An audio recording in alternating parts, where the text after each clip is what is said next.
much, because here you are, right? So we had a great meeting, and the office has changed quite a bit, and we inherited a mess. You actually told me you thought the country was in big trouble. I'm not going to use the exact word that you use. I refuse to say that you thought our country was dead a year and a half, 2 years ago, but a country was in trouble, and now we have the hottest country in the world. You said that also. And we do. We have the United States is right now the hottest country in the world. And between the tariffs and the election, November 5th election, we've done things that nobody can believe. $21 trillion will be the amount invested in the United States or committed to invest in 1 year. So I'm here 9 months. We're up to almost $18 trillion. Biden, as an example, the Biden administration, if you call it that, it's not to me, it was the Biden lack of administration. They were less than 1 trillion for 4 years. We're going to be 21 trillion for 1 year. I think that's hard to believe. The biggest in history was a certain country, 3 trillion. We're going to be 21 trillion. On top of that, prices are coming down. We inherited a mess with high prices, the worst inflation in the history of our country. We had inflation that was a single 4 years, the worst inflation in the history of the United States. Gas prices through the roof, and that's after destroying our petroleum reserve, which was meant for wars and big emergencies, not to try and win an election. They opened up the reserve so that people get $3 less in gasoline, and it didn't work. They got about 3 cents less, because as big as those reserves are, they're peanuts when you're talking about that kind of traffic. And we're rebuilding the reserves. We're doing all of this, and we've done a job. We're also bringing down prices very substantially, and we've already brought them down very, very substantially. Gasoline is way down. I think you'll be seeing $2 gasoline, but we're now at $2.50, $2.45. Some are lower than that. It was $4.50, $5, $6, $3.50, $3.75, under Biden, all different numbers, but way high. And we have energy way down. But the biggest thing to me, because I know what it means in jobs, is the fact that we're at over $17 trillion, Scott, and we expect to be around $21 trillion in 1 year. And that's many times bigger than in history. The highest number was $3 trillion. And we're going to be at 21 trillion. That means new plants, new AI, new auto plants. We have auto plants coming in from Canada, from Mexico, from Germany, from Japan. Toyota just agreed to invest $10 billion on new auto plants, all American workers. We've never been in a position like this. You can go back to the beginning. Our country has never been in a position like this. And it really is because of the fact that we use tariffs to bring all this money in. And you're going to see the results in a year when these plants start to open up. We have more plants under construction now than at any time in the history of our country. And these are big plants. These are the biggest plants anywhere in the world. And I want to thank you because you've agreed to invest $600 billion into the United States. And because he's my friend, he might make it $1 trillion, but I'm going to have to work on him. But it's 600. We can count on 600 billion, but that number could go up a little bit higher, yes, sir. I don't know. We'll see. But we appreciate it very much. So Saudi is going to be investing at least $600 billion, and that means investments in plants, in companies, money on Wall Street, and what it really means for everybody that really counts is jobs, a lot of jobs. We have a lot of jobs. So I just want to thank you. We've been really good friends for a long period of time. We've always been on the same side of every issue. I think we've done a great job in wiping out the nuclear capacity of Iran. Nobody else could have done that. No other president would have done it. We had the pilots in the Oval Office right here. We were celebrating a very successful attack. So I had them in with that beautiful B-2 bomber that's over there. And they said, sir, for 22 years, we practiced this attack. Our predecessors, these were very young guys, so 22 years, they said our predecessors and us practiced the attack on Iran, but no president ever gave us the go-ahead. 3 times a year they went out and they practiced the attack. Nobody let us do it until you came along, and I let them do it because it was the right thing to do. You can't have a nuclear Iran. And so we put you in a very good position. But I just want to say it's an honor to be your friend, and it's an honor that you're here. And if you'd like to say a few words, but thank you very much. Well, thank you, Mr. President. This relation has been a relation for about 9 decades, and we've been working together for a long time. But today it's a very important time in our history because there is also a lot of things that we're working on in the future. We believe in the future of the United States of America. We believe in what you're doing, Mr. President, really creating a lot of good things and good foundation to create more economic growth, more business in America. And it will also your work for the world peace. I believe, Mr. President, today and tomorrow we're going to announce that we are going to increase that $600 billion to almost $1 trillion of investment, real investment and real opportunity by details in many areas. And the agreement that we are signing today in many areas in technology, in AI, in earth materials, magnet, etc., that will create a lot of investment opportunities. So you are doing that now. You're saying to me now that the 600 billion will be 1 trillion. Definitely, because what we are signing, it will facilitate that, and we I like that will very on much. it. Go ahead. You worked hard. No, that's great. I appreciate that. That's great. We're doing numbers that nobody's ever done. And in all fairness, if you didn't see potential in the U.S., you wouldn't be doing that. Definitely. You don't want to lose money. As you said, Mr. President, it's the most hottest country in the planet. But what you're creating is not about opportunity today. It's about also long-term opportunity in the United States of America that will affect American economy positively in the next coming decades. Preparing the right foundation of emerging technologies. That's a game changer for America in a good way, and we want to be part of it.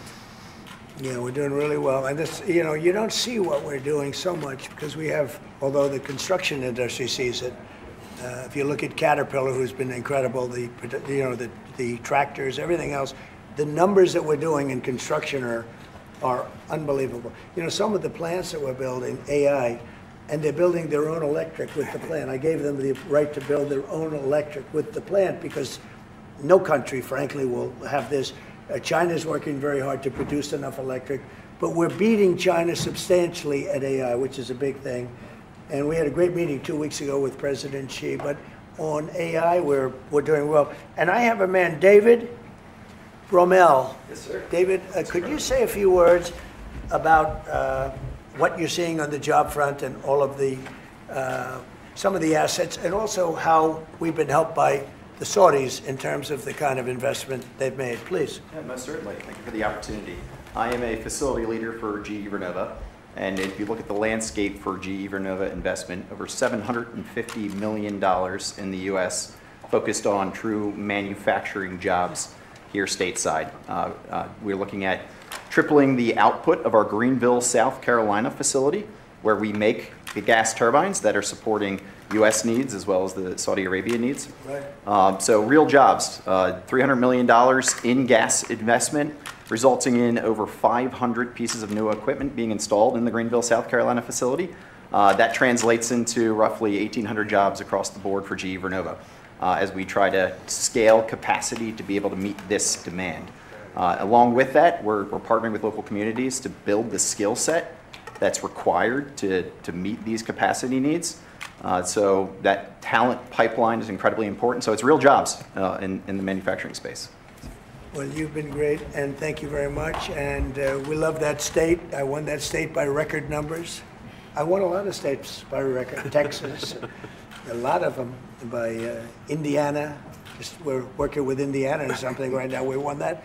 We won a lot of them by records, but that was one of them. I want to thank you very much. Say hello to everybody. Great job. You're doing a great job. Thank you. So just in wrapping up, we'll take a couple of questions, but I want to just tell you what an honor it is to be your friend. And I very much appreciate the investment of now $1 trillion, okay? I'm glad you got that out. I didn't want to be the one to tell them, but that's great news. We keep increasing, Mr. President. I know. Each time the opportunities are just increasing more and more. Well, the opportunities, right? We're doing better. Even if you look back 6 months ago, I mean, all of a sudden you feel even better. So, and I think we're only going to go in one way. Does anybody have any questions? Mr. President, have you approved approved the export licenses for advanced chips to Saudi Arabia, the export licenses? We are working on that. We're negotiating that right now. Marco, do you want to talk about that, or Scott? Yeah, well, I mean, that's part of, we may have announcements on that later today, but that's what we've been working on is the mechanics by which something like that could be achieved, and it's part of the broader process, part of this broader engagement and cooperation between our two countries. Certain levels of chips. Yeah. And for the Crown Prince, Your Royal Highness, you're talking about $1 trillion of investment. Could the kingdom continue to do that with oil prices in the mid-60s? We are not creating fake opportunities to, please America, please President Trump. It's real opportunities. For example, when you ask about the AI and the chips, Saudi Arabia have a huge demand of, a huge need of computing power, and we're going to spend in the short term around $50 billion by consuming those semiconductors for our needs in Saudi Arabia. And with the agreement that we're going to have with South America, that will allow us to focus that consuming power in the short term by $50 billion from the South America, and long term with hundreds of billions of dollars in the long term. So there is a lot of real opportunities that fit to our need in Saudi Arabia and fit to our investment strategy. Mr. President, is it appropriate, Mr. President, for your family to be doing business in Saudi Arabia while you're president? Is that a conflict of interest? And Your Royal Highness, the U.S. intelligence concluded that you orchestrated the brutal murder of a journalist. 9/11 families are furious that you are here in the Oval Office. Why should Americans trust you? And the same to you, Mr. President. Now, who are you with? I'm with ABC News, sir. You're with who? ABC News, sir. Fake news. ABC fake news. One of the But the worst. question is One of the legitimate, worst sir. in the business. But I'll answer your question. Thank you. I have nothing to do with the family business. I have left, and when I've devoted 100% of my energy. What my family does is fine. They do business all over. They've done very little with Saudi Arabia, actually. I'm sure they could do a lot. And anything they've done has been very good. That's what we've done. We've built a tremendous business for a long time. I've been very successful. I decided to leave that success behind and make America very successful. And I've made America more successful by far than it ever was, and that it ever could have been, no matter who was president. There would be nobody bringing in $21 trillion, that I can tell you right now. As far as this gentleman is concerned, he's done a phenomenal job. You're mentioning somebody that was extremely controversial. A lot of people didn't like that gentleman that you're talking about. Whether you like him or didn't like him, things happen. But he knew nothing about it, and we can leave it at that. You don't have to embarrass our guest by asking a question like that. Okay, since you asked, Mr. President, please, go ahead. you allow me to answer. I feel painful about the families of 9/11 in America, but we have to focus on reality. Reality based on CIA documents and based on a lot of documents that Osama bin Laden, he used Saudi people in that event for one main purpose, is to destroy this relation, to destroy the American-Saudi relation. That's the purpose of 9/11. So whoever buying that means they are helping Osama bin Laden's purpose of destroying this relation. He knows that strong relation between America and Saudi Arabia, it's bad for extremism, it's bad for terrorism. And we have to approve him wrong and to build our relation, to continue developing our relation. It's critical in the safety of the world. It's critical against extremism and terrorism. About the journalists, it's really painful to hear, anyone that been losing his life for, no real purpose or nothing illegal way. And it's been painful for us in Saudi Arabia. We've did all the right steps of investigation, etc. in Saudi Arabia, and we've improved our system to be sure that nothing happened like that, and it's painful and it's a huge mistake, and we are doing our best that this doesn't happen again. Mr. President, Mr. President. Thank you, Mr. President. The Crown Prince has been instrumental in helping lifting the sanctions on Syria. Will there be any joint investment between the U.S. and Syria? And will you visit Damascus? Are you from Syria? No, but Where are you from? I'm from Palestine. Oh, you're making a lot of progress, huh? Very good. Well, they like me. The Palestinians like me. The Palestinians are doing very well, actually. I think we're working very closely with a lot of people that make everybody happy, including Israel, the Palestinians, and everybody. That's very interesting.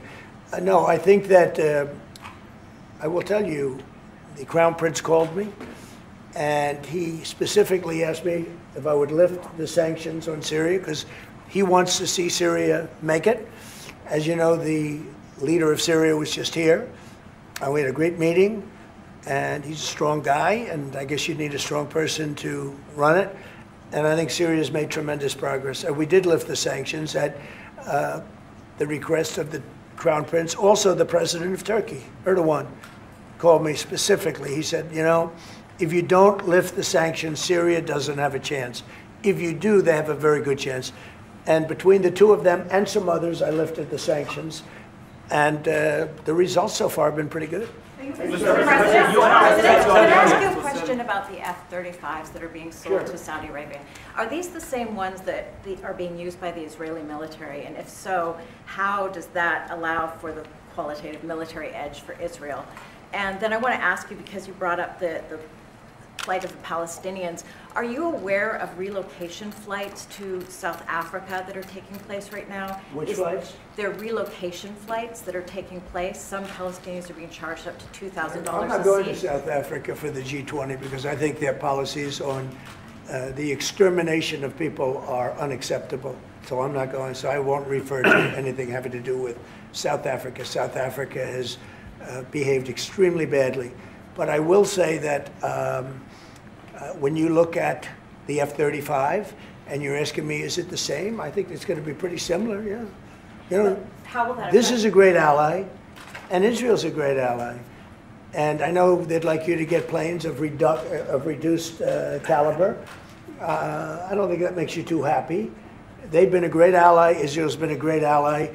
And we're looking at that exactly right now. But as far as I'm concerned, I think they are both at a level where they should get top of the line. Yes, please. Can I just quickly ask for the Crown Prince, if I could just ask about the direct talks between U.S. It's all right. Steve, 1 second. Go ahead. Have you reached an agreement on a U.S.